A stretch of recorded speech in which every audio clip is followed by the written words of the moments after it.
یہ میری خوش قسمتی کہ میں حضور کا امت ہوں، ساری زندگی اس کا شکریہ ادا کرتا رہوں تو کہ شکر ادا۔ ہم حضور کی امتی، نبی انتظار کرتے رہے، نبی منتظر رہے۔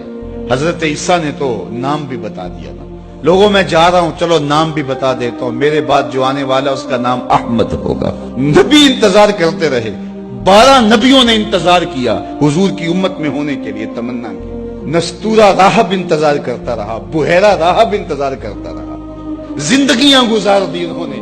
سلمان فارسی کی کہانی سن لو، مجوسی کے بیٹے تھے، حق کی طلب میں نکلے، باپ نے گھر سے نکال دیا، ایک پادری کے پاس جا کے رکے، زندگی بھر اس کی نوکری کی۔ جب اس کا آخری وقت آیا، اس نے کہا میری تدفین کے بعد غموریا چلے جانا، وہاں کا پادری خدا رسیدہ ہے، تجھے اس سے کچھ مل جائے گا۔ کہتے میں وہاں سے غموریا آ گیا، پھر اس پادری کی ساری زندگی خدمت کی۔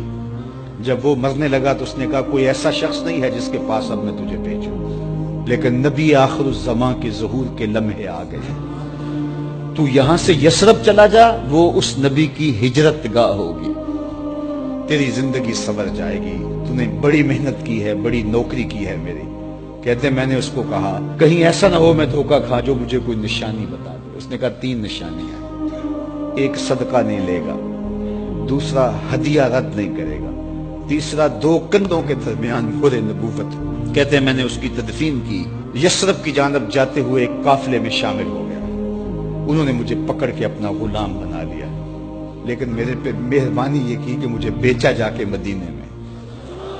ایک یہودی نے مجھے خرید لیا، میں اس کے باغ میں گوڈی کرتا تھا، کام کرتا تھا، کھجوریں توڑتا تھا، لیکن میں انتظار میں تھا کہ کبھی وہ نبی آخر الزمان آئے تو مجھے دید ہو، کبھی عرش پر، کبھی فرش پر، کبھی ان کے در، کبھی در بدر۔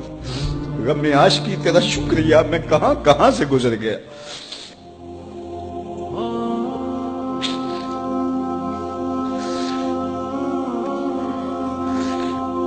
کہتے ہیں ایک دن میں اپنے باغ میں کھجوریں توڑ رہا تھا کہ ہواؤں میں مستی پیدا ہو گئی اور ہر سمت سے طلع البدر علینا کی صدائیں گونجنے لگی۔ میں سمجھ گیا کہ وہ لمحے آ گئے، میں نے چھلانگ لگا دی اور دوڑ پڑا۔ میرے آقا نے سمجھا شاید غلام بھاگ گیا، اس نے دوڑ کے مجھے پکڑ لیا۔ میں نے اس کو کہا کہ میں نوکر تیرا ہی ہوں، لیکن دل نوکر کسی اور کا ہے، میں بھاگوں گا نہیں، مجھے جانے دے۔ میں کچھ کھجوریں لے گیا تھا صدقے کی نیت سے، جا کے حضور کو پیش کی۔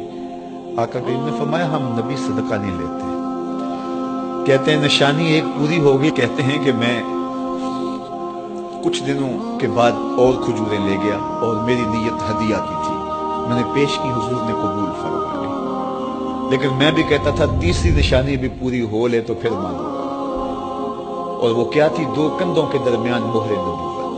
کہتے ہیں ایک دن حضور میرے باغ میں آئے اور آقا کریم نے اپنے مبارک کندھے پہ چادر رکھی ہوئی تھی اور چادر کی اوٹ میں مہر نبوت چھپی ہوئی تھی، اور میں پیچھے ہو کے دیکھتا تھا، اور میری آرزو یہ تھی کہ کوئی تیز جھونکا ہوا کا آئے اور چادر ہٹ جائے اور میں مہر نبوت کی زیارت کر لوں۔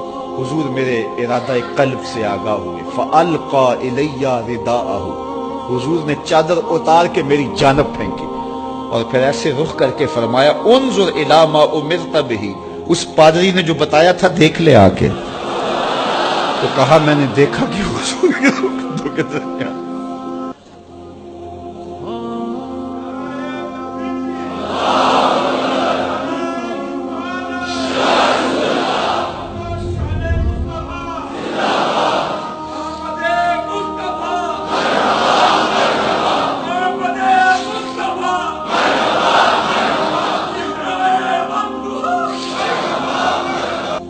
ہم نے تو کوئی انتظار نہیں کیا نا، ہم نے تو کوئی دکھ نہیں سہا، ہم سوئے تھے مقدر جاگ اٹھے۔